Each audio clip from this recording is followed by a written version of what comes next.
All right.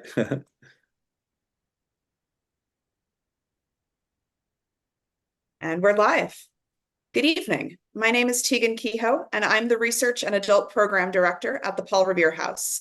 I'd like to welcome you all to our 2024 lecture series. And as many of you know, this series is generously funded by the Lowell Institute, and it typically takes place in early fall.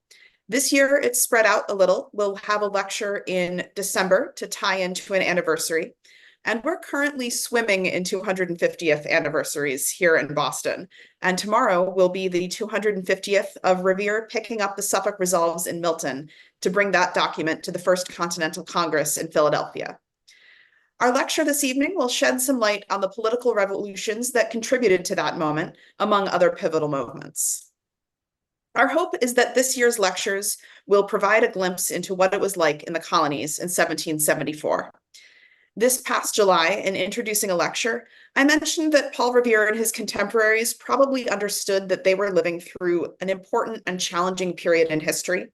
They were involved in grand moments while also dealing with the ups and downs of daily life, many of which were entwined with political events. For those of you who are watching this lecture live, I don't have to say more, as we all know that the presidential debate begins at 9 p.m. So to tell us more about the interesting times of 250 years ago, I'm excited to introduce Raphael as tonight's speaker. He is a prolific and deeply knowledgeable author writing about the founding era. His books include The Spirit of 74, How the American Revolution Began, and The First American Revolution Before Lexington and Concord, both of which are wonderful resources if tonight's lecture whets your appetite for this topic. This evening, he'll discuss the political revolution that took place in Massachusetts in 1774, and I think that he will put those of us who love Boston in our place a little bit. Before we begin, a few housekeeping notes. If you're watching the program live, please feel free to add questions and comments in the YouTube chat. A staff member is monitoring them, and we'll have a Q&A portion at the end after the lecture. Thank you very much to Frederic and the GBH team for your live streaming support tonight and for the whole series, and of course to the Lowell Institute. And thank you, Ray, for joining us. Welcome, and I'll turn it over to you. Well, thank you for inviting me. And this is a very special talk that I'm giving today because I've never before been asked to open for a presidential debate. So this is a very special experience that I have today. And as Harris and Trump were preparing for the debate today, I was preparing for my talk. So I had some kind of something to share in history here. Okay, so how the American Revolution began. September 9th, 1774. Resolves of the committees of correspondence of every town and district in the county of Suffolk. If we arrest, that is stop, the hand which would ransack our pockets, if we disarm the parricide who points the dagger to our bosoms, if we nobly defeat that fatal edict which proclaims a power to frame laws for us in all cases whatsoever, if we successfully resist that unparalleled usurpation of unconstitutional power, whereby our capital is robbed of the means of life, whereby the streets of Boston are thronged with military executioners, whereby our coasts are lined and harbors crowded with ships of war, whereby a murderous law is framed to shelter villains from the hands of justice, and most of all, whereby the charter of this colony, that sacred barrier against the encroachments of tyranny, is mutilated and in effect annihilated. The resolves continue. If they resist all these, if the patriots resist all these, quote, posterity will acknowledge that virtue which preserved them free and happy.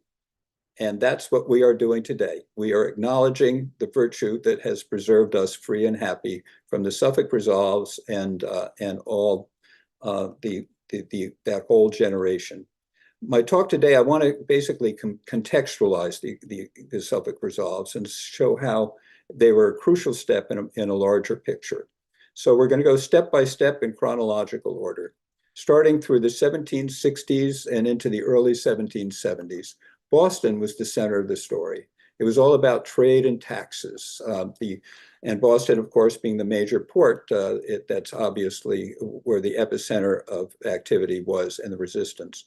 the writs of assistance, the crackdown on merchant smugglers, the Stamp Act and the Stamp Act riots, the Townsend Act and the resistance, the Redcoat occupation and leading to the Boston Massacre. Okay, these are all very well known and celebrated in our national narrative, in our national lore. Little less known is this: September 28, 1772, the Boston Gazette reports that the Crown will pay salaries of court justices previously paid by the Massachusetts Assembly, and where it could be a check on arbitrary justices. So people are upset by this. What is this? If the Crown pays the justices, we have no check on them at all, and they can do whatever the heck they want. This is not about trade and taxes. This is something a little bit more deeper about the structure of government and who has power. So on November 2nd, shortly after learning this, the Boston Town Meeting forms a committee of correspondence, and that committee dispatches a letter to 260 towns and districts. The Boston pamphlet, they call it the Boston pamphlet, asked them to form their own committees of correspondence. And these committees of correspondence will be the infrastructure of resistance through the entire revolution. Correspondence is the operative word here. And on the ground, this means that couriers like Paul Revere will play key roles for this correspondence. Okay, so now that's going to be kicking into effect. In May 10th, 1773, Parliament passes the Tea Act, and of course that leads to the Tea Party, the Boston Tea Party in December 16th, 1773. Now, in response, as we all know, Parliament passes the so-called coercive acts. The Boston Port Act receives the most attention, but on May 20th, Parliament passes what really, for the colonists, was the most consequential of this. Parliament passes the Massachusetts Government Act that defranchises Massachusetts citizens by revoking key provisions of the Massachusetts Charter. So town meetings are restricted, only one per year to elect representatives to the Assembly, while the Assembly is stripped of its powers, so the representatives are basically powerless. Now, council members formerly elected by the Assembly and outgoing council the new council members will be appointed by the Crown, and they call them the mandamus councilors. So you can still elect a member of the Assembly, and the member of the Assembly will have no power because basically, formerly they had selected had a say in selecting the council members, but now the Crown selects the whole council. So basically, there's no real significant input coming from the bottom. All administrative officials, from sheriffs to jurors, are going to be appointed by the royal government and therefore removed from any public accountability. So this ups the ante. More than a tax on tea, the Massachusetts Government Act basically removes key elements of self-rule. So June 6, 1774, Boston Gazette publishes the Massachusetts Government Act. Well, reaction's immediate. I mean, previously, although the Tories were outnumbered, they were forced to be reckoned with. There might be like 70% Patriots, 30% Tories, or some in between. But there was kind of there was a debate to be had. But after the Massachusetts Government Act, there's no debate anymore. I mean, if their charter and constitution is revoked, basically, see, it was a constitution. It was the Charter of 1691 was their constitution. The overwhelming majority of the citizens are just saying, no way, you can't just take away all our rights. So right away, June 17th, faced with an outraged citizenry, Governor Gage dissolves the Massachusetts Assembly in Salem. So if you thought there was never any possibility of having anything to say about government, now you don't even have an assembly. Okay, now we're going to move way across the province to Berkshire, the westernmost in the Berkshire County, the westernmost county. The committees of correspondence there have an idea. Why don't they close the quarterly sessions of the county courts? And their quarterly session is going to actually be the first one to convene. And they say, hey, why don't we just close the county courts? Because the county courts then, it wasn't just like trying people, it was exerting the executive as well as the judicial authority of the Crown. That was the Court of General Sessions was kind of the executive arm, and then the Court of Common Pleas was the judicial, and they were going to close them both. Well, Berkshire is going to be the first to host the court session. It's all on schedule already on August 16th. So they suggest that they close it. And then on July 31st, the Boston Committee actually endorses Berkshire's plan to close their courts. Okay, August 1st, Massachusetts Government Act actually takes effect. Okay, throughout August and September, of course, provincial crowds. I mean, you can call them crowds or mobs or whatever, but basically through intimidation, they force all 36 Crown-appointed members of the new council. These are called mandamus councilors, the councilors of the Crown. They either have to resign or they have to flee to Boston, where they seek protection from the British troops. So basically, there's no such thing as a council anymore. I mean, there's a sham council in Boston, but it exerts no power over the rest of the province. August 16th. This is the date of the first court. The court under the new act is scheduled to meet, and in Great Barrington, the shire town or county seat of Berkshire County, about 1,500 patriots closed the Berkshire County courts. Okay. Now we're going to skip back over to Salem on August 24th. Governor Gage fails to prevent an illegal town meeting in Salem just 1 block from his office. So he can't even exert power literally in his own backyard. August 30th in Springfield, a crowd of, I'm going to say crowd, but it wasn't really a crowd because these are militiamen. We'll talk about that in a bit.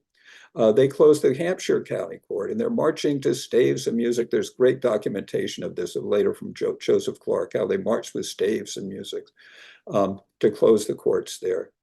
Now, Great Barrington and Springfield are too far for Gage to do anything about it. But Worcester is much closer, and their court is scheduled to convene on September 6th. So keep that in mind, September 6th. And Gage is saying, hey, he starts thinking, wait, we got to stop, put a lid on this. So he's going to actually thinking about, okay, we're going to send troops to keep the courts open in Worcester. Now, in each of these, how do all these court closures happen? You know, what's the infrastructure here? So in each county, the resistance is organized by the committees of correspondence. And the committee, each town has a committee of correspondence, and then they gather in their county convention of the committees of correspondence, with each town sending a delegate. And these are the guys who actually plan these court closures and figure out all what's going to do. Now, I'm going to do a screen share here. Let's see, where share screen. Okay. This is actually, I'll take you to my website here. First, I'll show you the home page. Here's my home page, just rayraphael.com. And then on the left menu there, you see it's documents. So you click on the documents. And here's a list, here is a whole bunch of documents from this period. And we'll go over a few of these. At the very bottom of this page, it says the journals of the Provincial Congress of Massachusetts and the Committee of Safety. And you can't really read this, but it also has at the end the committees of correspondence proceedings. And so if you do this, you click there and click again, you actually get this book, and you can actually go to read the various committees of correspondence. These can, in any of my books, you can see these footnoted what page to go to. But that's how we actually know and access this whole story, is through this kind of documentation. Okay. So let's see, I'll go 1 second here. Anyway, so the committee's correspondence, let's see, where was I? Okay, so on August 9th, the committees of correspondence from the Worcester townships meet at Mary Stern's Tavern. And this is, oh wait, I'm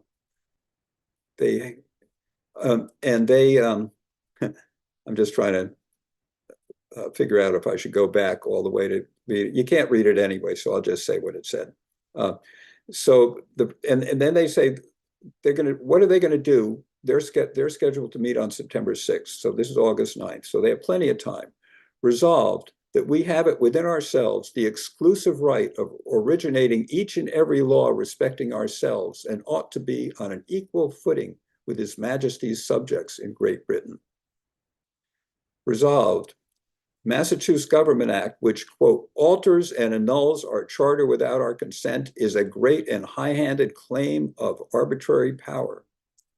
Resolved, that it is the indisputable duty of every American, and more especially in this province, to unite in every virtuous opposition that can be devised in order to save ourselves from posterity and inevitable ruin.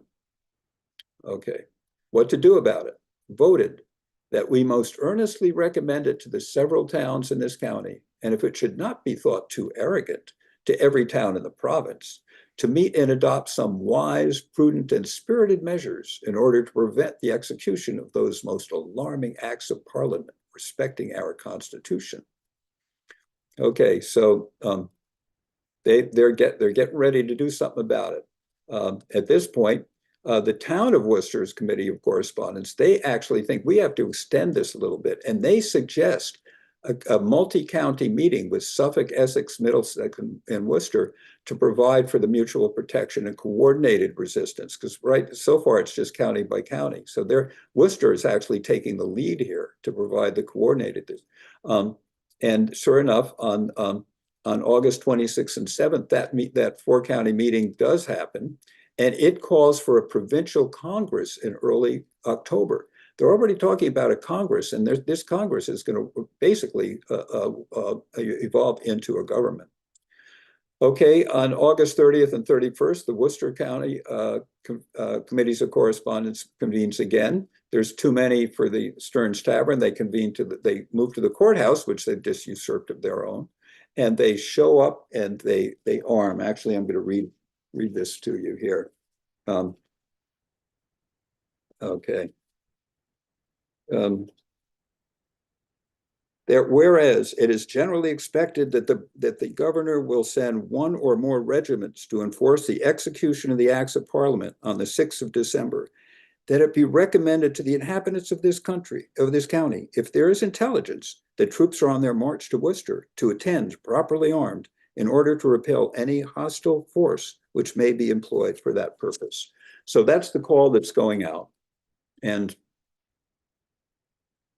that's the call that's going out. And sure enough, it works. They come.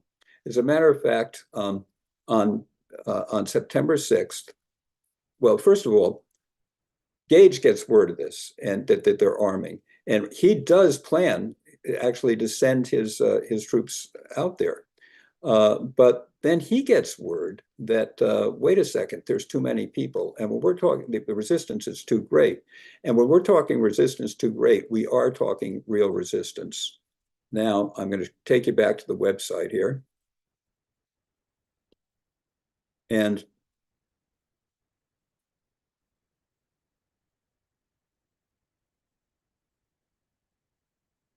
one second. Okay.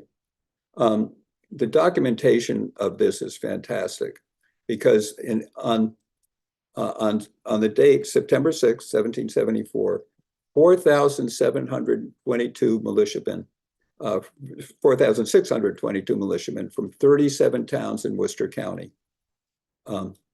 They convene in Worcester, and we have the actual head count here, although we did a little arithmetic problem. But if you see on your screen now, this is the head count taken by one of the observers. He went out to each of the counties. Now, to get a sense of this, the size of this, it's really amazing, because Worcester County is 4,622. I actually did a kind of population of Worcester County at that time, and then how many men and women and so on. This is approximately half the adult male population of the entire sprawling rural Worcester County, which goes from the Rhode Island border clear up to the New Hampshire border. And you see all the head count. Of course, there's a little rounding off there, but you can certainly get the sense of it. Now, what do they do? First of all, they barely fit into town. They don't fit on the town green. They have to go to a meadow. They occupy the courthouse, and then their idea is to get the 24 court officials to resign, and they do. The court officials can't get into the courthouse. They go over to Daniel Hayward's Tavern down on Main Street, and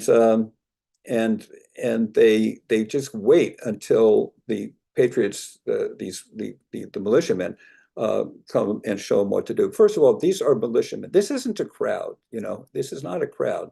It's not, when I first got word of this, they call, from the secondary sources, they call it crowd actions and rural unrest. And then I investigated. It's not crowd actions and rural unrest. This is an embodiment of the people. This is the militias. The militias are the military embodiment of the people. The people are embodied politically in their town meetings in Massachusetts this time, and militarily in their militias. And the people today who form militias, they don't get it. The militias are the government. The militias are the army of the local government. That's what they were back then. So these people, they're very well organized, and they get it together, and they say, okay, we're going to have these people resign, but we're going to do it in style. So one by one, they take them out, the 24 officials. They line up along Main Street for about a quarter mile on each side of Main Street. And one by one, the court officials emerge from the tavern, hat in hand, and he starts to walk, and he has a recantation of all authority, that he won't ever exert any authority under the terrible, horrible, no good, very bad act of Parliament, however he said it. There's actually the wording is you can find the wording in my documentation here, but so he says it once, but the gauntlet stretches for a quarter mile, so they have to go and say it again and again and again. And so even the local people, there's several sources of this. They say they have to recite these recantations 30 times each, so all the militia can hear. So of course, by that time, with that event, all authority is basically gone from Worcester County, all royal authority, and the people are ready to take over on their own.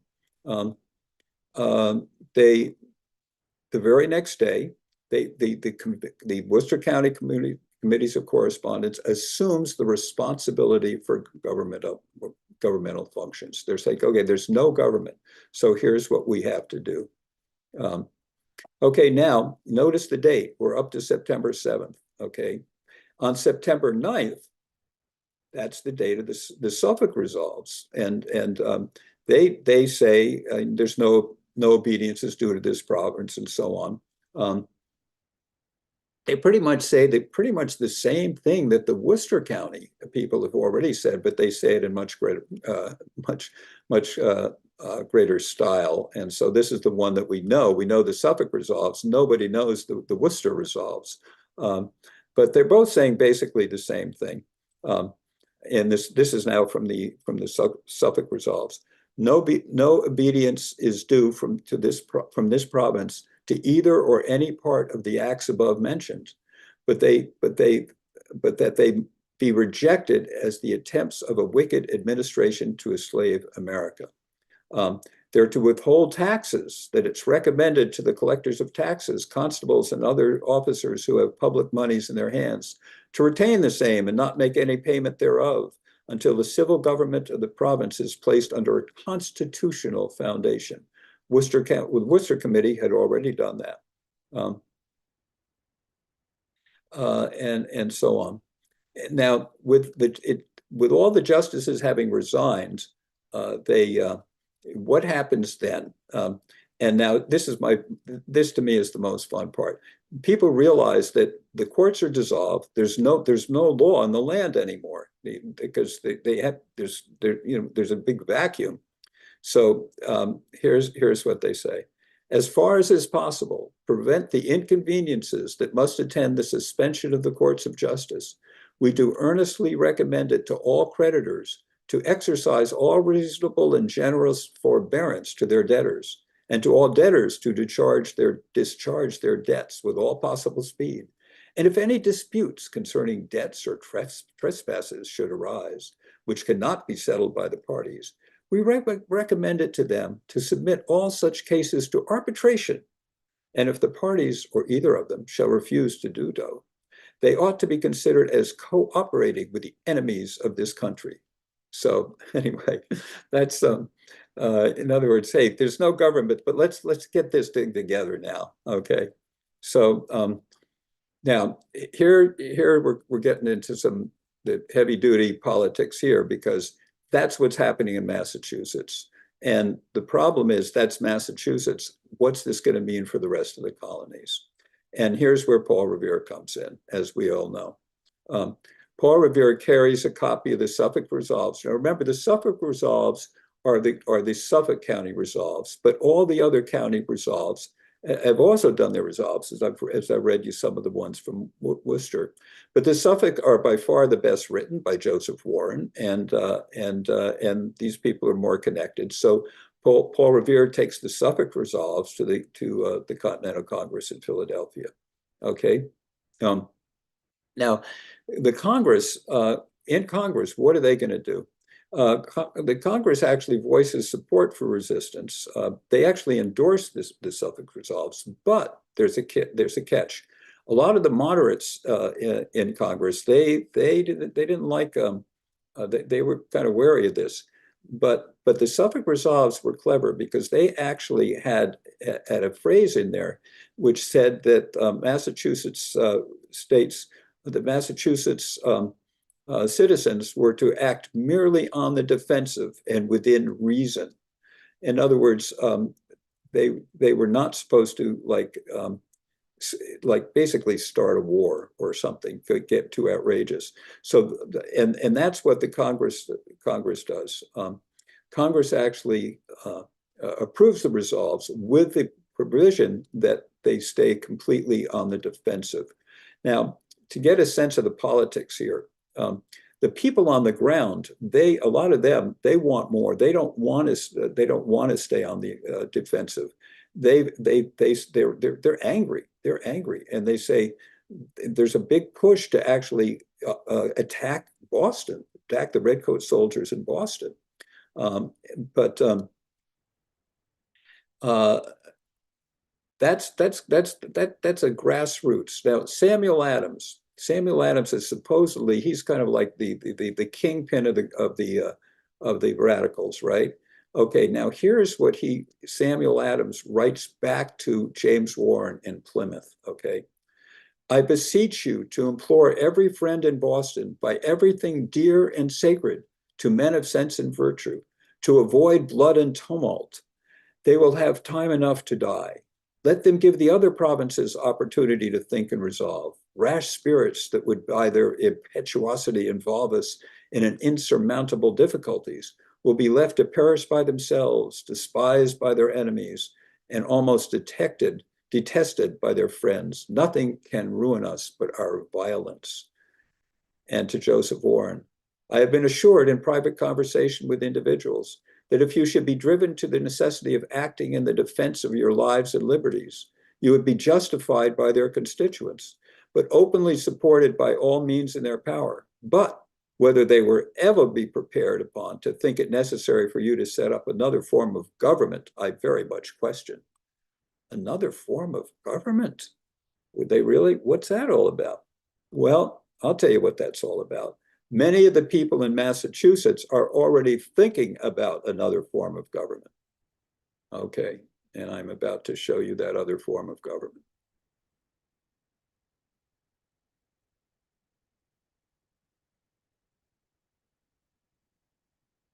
Okay.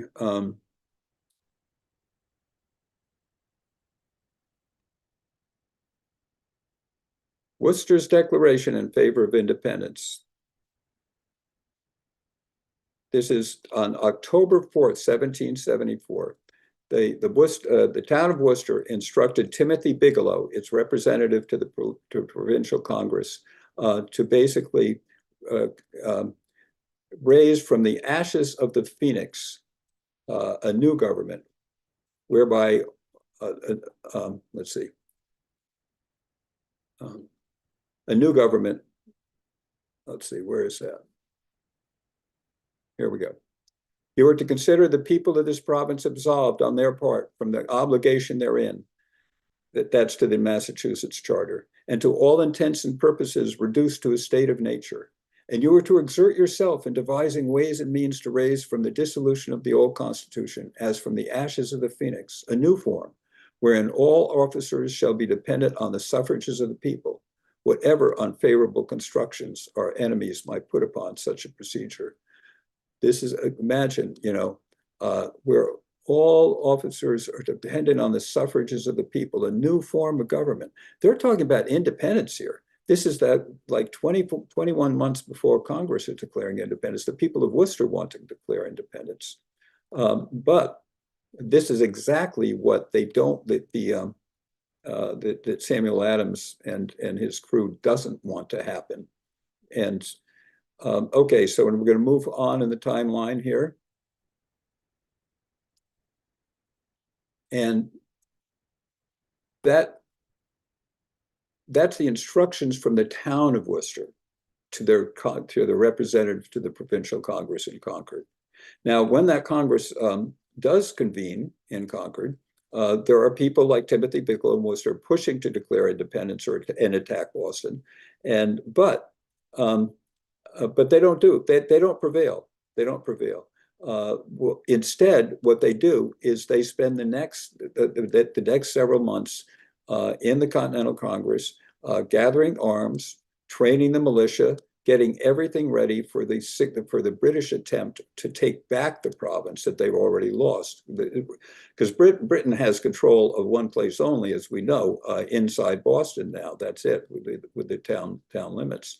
But they're not going to let that be. So the militias are training, they're collecting, the Provincial Congress is collecting taxes, they're gathering arms supplies, and they stash these in two places. One in the center of resistance, which is Worcester, and the other in Concord. And so by April 19th, they're ready. They know what's happening. Now, what's Gage going to do? He's not, obviously he's instructed, like, we're not just going to lose this province, we're going to try to take it back. What's he going to do? Well, obviously he's going to attack either one of the centers of supply where they've been gathering all the stuff for the war. And that's going to be Worcester and Concord. And of course, his spies tell him Worcester is out of the question. And so, as we all know, what happens eventually, April 19th, when by the time, Paul Revere does, and many others, as David Hackett Fisher will tell you, Paul Revere and many others do take to their horses and spread the word.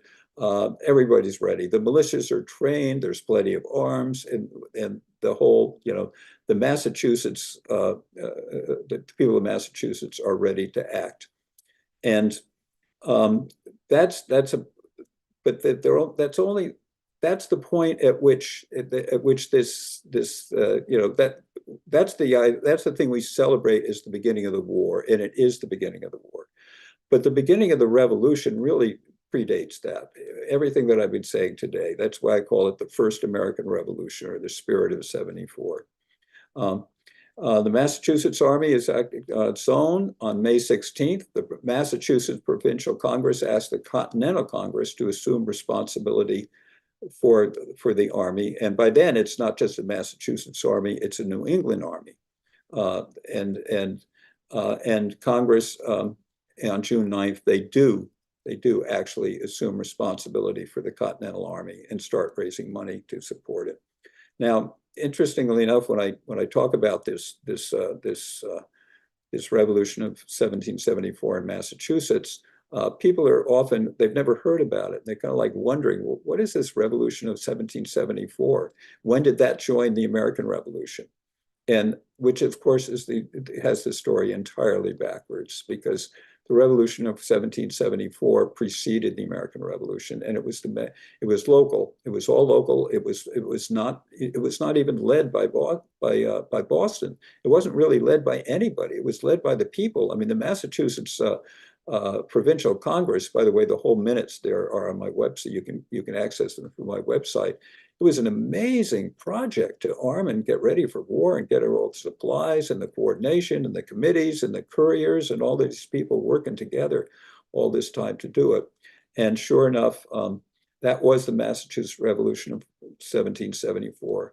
And finally, on June 9th, 1775, the Continental Congress assumes responsibility for the Continental Army and starts raising money to support it. So 13 colonies, through the delegates in Congress, officially join the revolution. The Massachusetts Revolution of 74 becomes the American Revolution of 1775. So that's it. Massachusetts stands tall. They started it all, and it wasn't just John and Samuel Adams who did that, or Joseph Warren. These guys played an amazingly important role in it. Certainly, yeah, Warren's rhetoric in the Suffolk Resolves. If you haven't read them, let me say, call them up and read them. They're a blast. They're a blast. But if you can also look at some of these other documents, and what a lot of which can be accessed through my website, you really get a kick out of getting the firsthand source of the spirit. This, as my wife Marie and I, we wrote that second book together. We called it The Spirit of 74, and it was a very spirited revolution.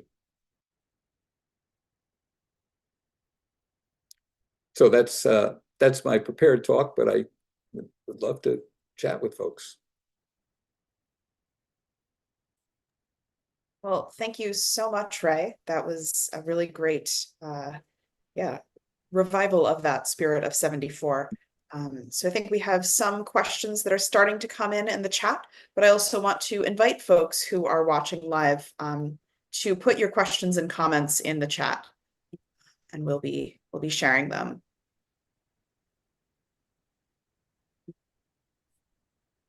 All right. In the pause here, I will say that, I mean, I'm sure you've heard this from other presenters, but it is a very strange experience to talk to a screen. Yes. I mean, basically, particularly, this is a very kind of personal issue. And when you're talking personal issue, I feel very personally about it. I'm very excited by it. I want to share it and everything. And to do that into a vacuum, it's disconcerting. And Yes. I missed the time. It was actually this time of year. It wasn't the 250th as it is now, but often, before the pandemic and things were live all the time, this time of year, I'd be coming back east and talking to a lot of folks about this revolution, and Yes. kind of, really, I mean, that, and because revolution is a cooperative thing. It's you don't do a revolution by yourself. Right. And it's just like, I'm a scholar. I'm just like work on my own. But what good is that? I mean, I want to share this thing, and I share the energy of this revolution with people. It's cooperative, collective, and so I like to communicate personally with it. But the darn thing is that these guys in the committees of correspondence, they never had to deal with the pandemic. True. They had plenty of other problems. They had other problems, yeah, problems as well. But yes, and we do have about 100 people watching the YouTube at the moment, so we're here even if you can't see us. Thank you. We have questions coming in. Okay. Someone asks, there was a Mecklenburg Declaration of Independence, May 20th, 1775, written by citizens in Charlotte, North Carolina. Apparently some words Jefferson used in his version is also in theirs. This commenter wants to know whether you have any information on that, or kind of comparison and contrasting with the one going on in Worcester. Yeah, there's a lot of questions about the Mecklenburg Declaration. There's historical questions, and I'm not going to weigh in necessarily, one way or another on that. But I do want to point out the date. It was 1775. Now, this is also a time to peg Pauline Maier's amazing book, American Scripture, which includes Mecklenburg wasn't alone, because she actually documented 90 declarations of independence that preceded the Congress's Declaration of Independence. These were some province-wide, some colony-wide, and a lot of them were actually, from Massachusetts townships. Pauline Maier was very grassrooty, by the way.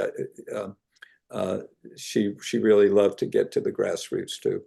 But so and it was a big deal. 90 declarations of independence that preceded in the 3 months, in the few months before the Declaration of Independence in 1776.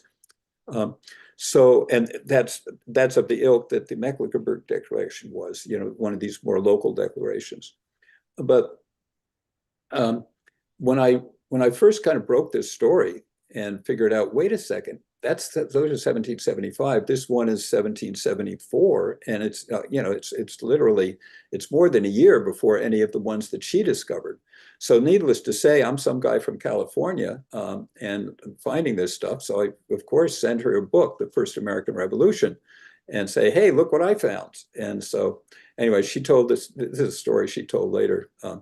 She didn't, as she told it, this is years later when we're very close friends, and she's introducing one of my talks at Massachusetts Historical Society. And she says, yeah, I received this book from some guy in California saying he had it early, but just didn't know harm, but I just kind of put it in my pile of to-do list and it never got done. And then a few months later, here comes another book with Post-its in it. And so this time she looked at it and she said, oh yeah, she said, wait a second, this is true. There really was a revolution way before any of the ones that I discovered. I mean, she told this story, and when she did, she actually produced the original book, because Pauline and I were both very into primary documentation. So she produced the book with its Post-its. This is the way I work, right? Most scholars probably work like this. And anyway, she told the story. Anyway, she really embraced it. That this was of a different ilk, because it was just so, it was and the idea that this thing has received so little attention, why is this so obscured? And it really shows you how ingrained we are from this kind of like top down. It's all Boston and not the rest of the towns, and it's all Samuel Adams is the great rabble rousers, but he and John Adams had to calm the Patriots down in most right. It's the reverse role that we think of when we think of a Samuel Adams, because the people were more aroused and they were anyway. The good news for us is that started a really long and beautiful relationship, friendship with Pauline Maier, kind of like the last line in Casablanca. I think this is the beginning of a wonderful relationship. That's great. So we have a couple more questions coming in. Could you clarify the distinction between the committees of correspondence and the committees of safety? Yeah, okay. The committees of correspondence were they preceded it. They were formed in 1772, and they were the infrastructure of the revolution. Every township would have one, and then the towns would then come together for county conventions, and they would do, their job was to correspond, was to coordinate. That's what they did, and without it, I mean, they didn't have the internet, they didn't have any of this stuff, but they did a marvelous job. And so people are just writing everywhere. When you think of Paul Revere, I mean, he's kind of the iconic writer. But every one of these times, there's a county convention of committees of correspondence. That means that all these guys rode from the separate townships to the county, to the shire town, the county seat, to have it for their county conventions. And then now, so it's the grassroots infrastructure of the revolution in Massachusetts. The committees of safety and the committees, what was the one? Because there's committees of safety and the committees of supply, right? I mean, yes. Which one? Well, these are actually committees within the Provincial Congress. So the committees of correspondence have already they've come together to create the Provincial Congress, and the Provincial Congress is basically a government. It's a shadow government, but it's a government. And within this government, they have to do things like they have to raise money. So what do? They say, don't pay your taxes to the crown, pay them to us. They collect money. What do they do with that money? They buy supplies, they buy armaments. they have a military arm. They're the ones who are in charge of the militias, so there's a state militia kind of, and it's all run, the central organization is the Provincial Congress. And within that, there's so much work that there's kind of the committees of safety and then the committees of supplies. And they are committees of the Provincial Congress, all in preparation for the counter-revolution that they know is going to occur as soon as the weather breaks and the British and Gage makes his move to take back the colony he's already lost. Oh, by the way, but the committees of safety, but all of that on my website, you can go, and the whole thing, all the minutes of the Provincial Congress include the committees of safety and supplies and the committees of correspondence. So that one source, just go to my website and you can get there. Full disclosure, the print is small. I mean, in the internet version, but if you squint, you can do it. You can make it. And I think our next question could well be a topic for its own lecture, but if you're able to condense your response into a answer length rather than a lecture length, what was going on in 1773 that led into 1774? Well, that's a great question. How far back can we get to this? Going on in 1773, I would say is the committees of it really. Now, of course, I'm not going to talk about Boston now because Boston, everybody knows day by day the whole time. I'm talking about back in the hinterlands, and that's why I actually started with this dramatic. The thing really did start with Boston when they created the committees of correspondence. They said, if we're going to reach out beyond our own little confines, I mean, that's only 5% of the population is living in Boston. The rest, 95% are outside. It's primarily a rural society. We've got to do something about it. So they create these committees. And what each committee is doing it on a local level, and each township creates, remember, there's 260 towns.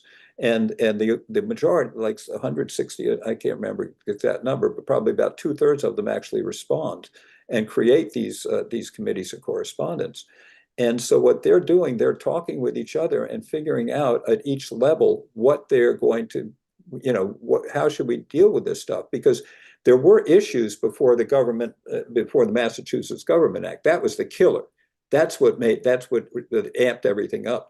Before that, though, they were dealing with like boycotts and boycotting goods and that sort of thing. They were still, and also before that, a lot of these rural areas, like for instance in Worcester, they had been ruled for years by the Chandler clan, the old and the river gods in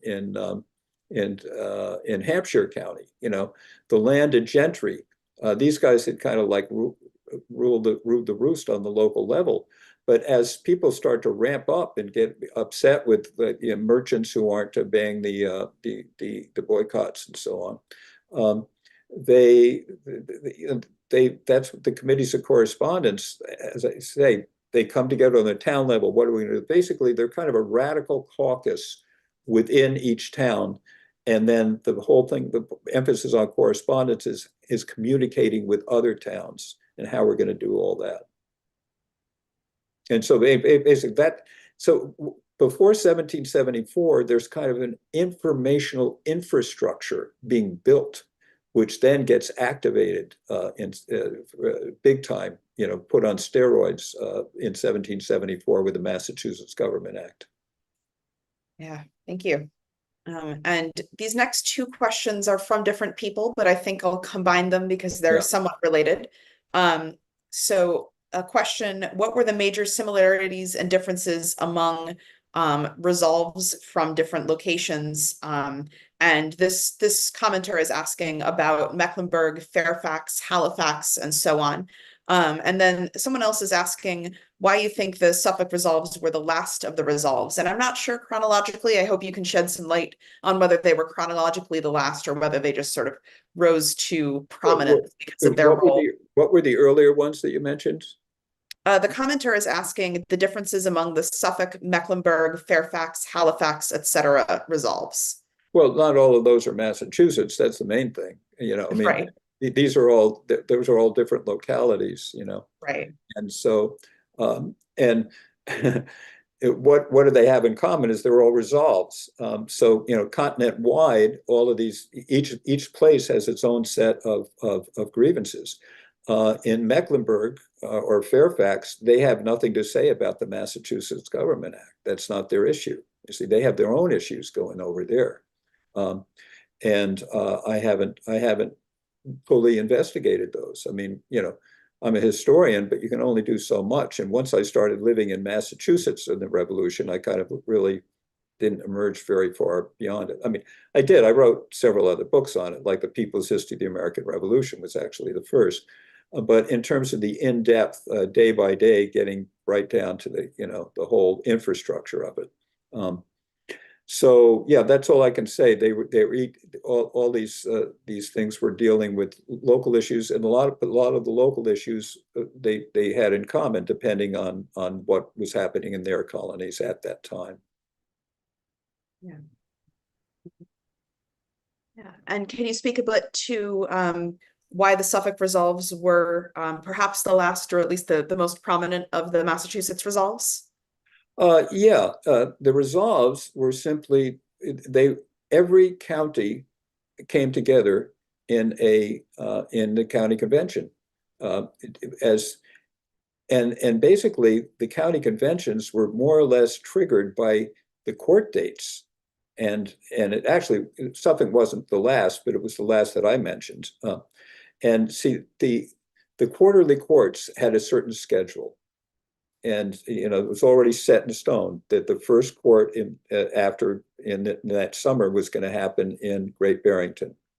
Okay, and so the people in Great Barrington, they're saying, hey, we're on the calendar here, and this is when you have to remember the courts are the farthest extended reach of the crown government on the local level. I mean, that's where crown authority is exercised, you know, that all the government, it's not only the judicial part, but all the administration, who gets the money for the roads and everything, the whole, the county, the court, see, we think of judicial, but that's the Court of Common Pleas, but all the courts, the Court of General Sessions, this is in Massachusetts, there were two courts. The Court of General Sessions was basically the local government, it's the county government.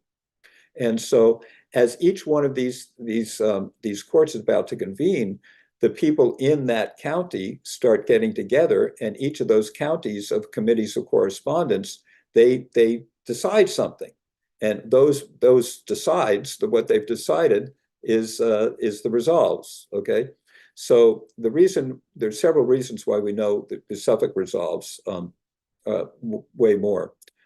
Some of them are just common that, well, one of them, of course, it's by far the best written.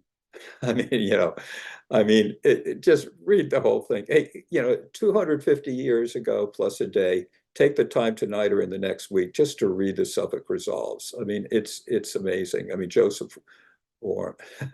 Okay, you get the idea. I'm very impressed. But aside from that, you know, there's a lot of similarities. But aside from that, the historic impact, and also just the basic kind of Boston-centricness is why we're doing it.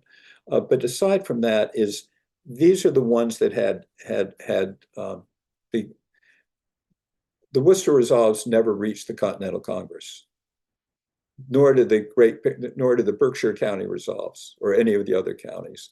The Boston County, and everybody knew Boston, you know, Boston had been the center of resistance, and they did reach the Continental Congress, and the Continental Congress acted to them and basically supported them precisely because they had said, hey, we promise we will be on the defensive.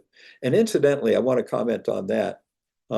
Remember, the politics of the time within the Provincial Congress in Massachusetts, it's basically radicals versus not.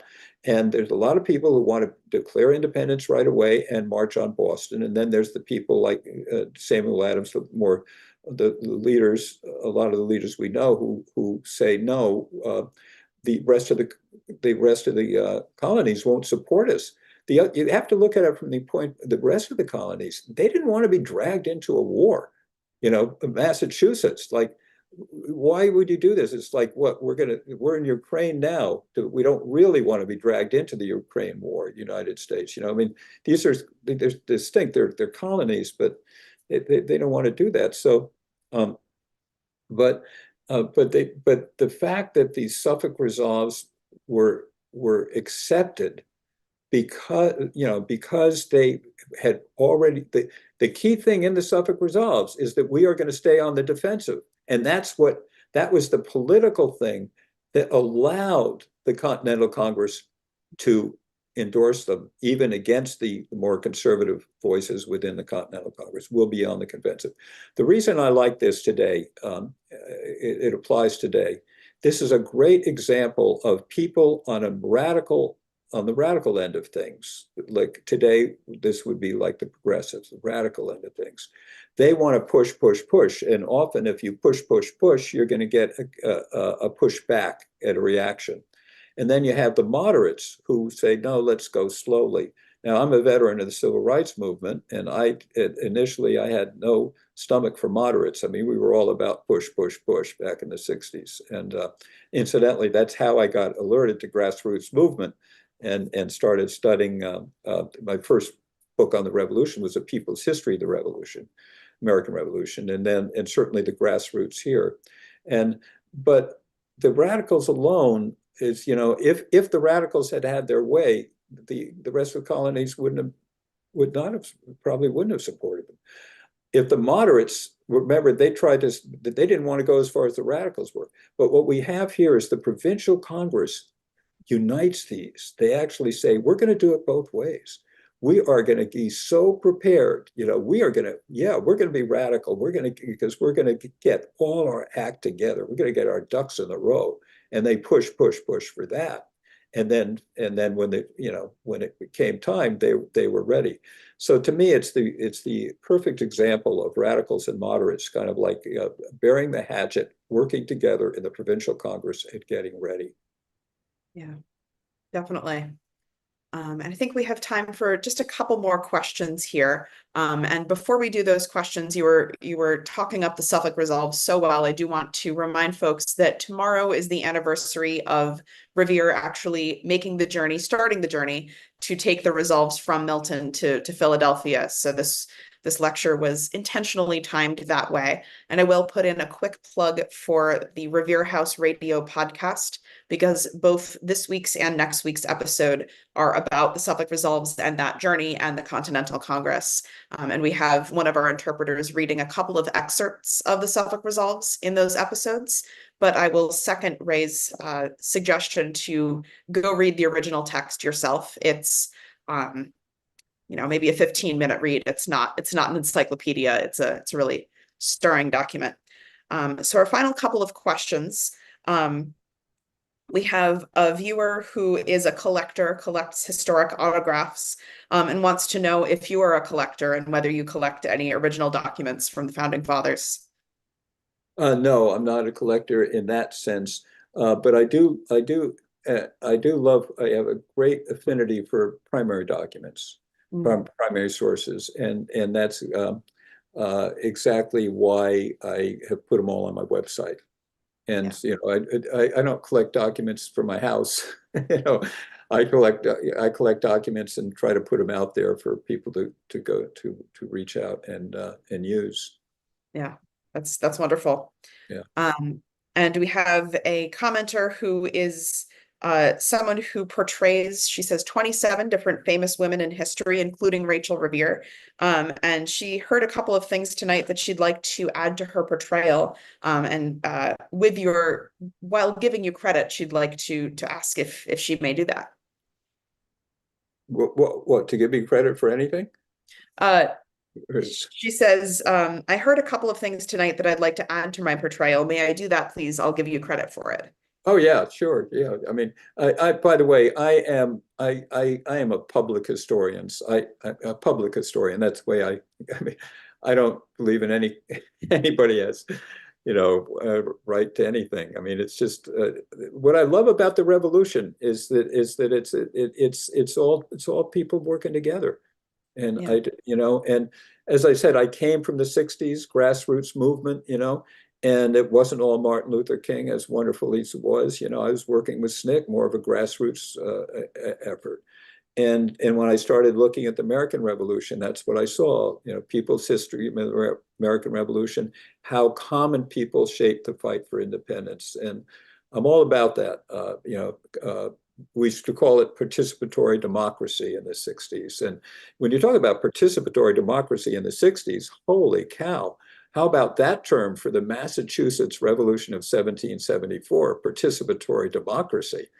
I mean, that's perfect. They exemplified what we tried to do in the 60s. Yeah, absolutely. Well, we are about at time, and I think that that's a great note to end on. Thank you again so much, Ray, for your talk this evening. And thank you to all of you who are in the audience listening. We do have a couple more Lowell lectures this fall in October and December, so you can check out both our website or GBH Forum Network's website for those. And this talk has been recorded, so if you missed any of it or want to rewatch it, it will be there for your viewing pleasure. Well, thanks a whole lot for having me at Paul Revere House, and this is such an honor to be able to participate in this 250th. And like tomorrow, my gosh, he actually took this stuff. I mean, you know, this happened in real world.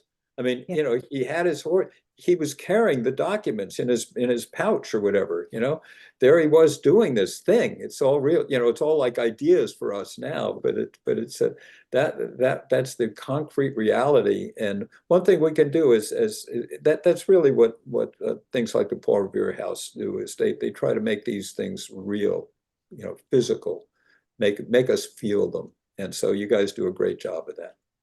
Well, thank you. And it was an honor to have you at this lecture this evening.